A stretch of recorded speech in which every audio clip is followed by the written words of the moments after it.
Ganito pala talaga ang buhay dito sa ibang bansa. Sa bawat araw, kailangan malakas ka.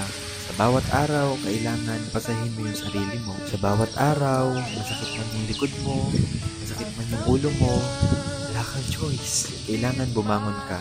Kailangan pumasok ka. Yung tipong kahit na sumasakit yung likod mo, yung ulo mo, sa bawat umaga, nagigising ka, papunta ng trabaho, wala. Kailangan patunayan mo na kaya mong tapusin yung kontrata na pinirmahan mo dito. Kala ko nga noon, hindi ko kakayanin eh. Pero eto na yun. Ito na yung totoong laro ng buhay. Laro ng buhay na hindi mo pwedeng basta-basta na lang subukan. Na bawat araw, kailangan lagi mong subukan.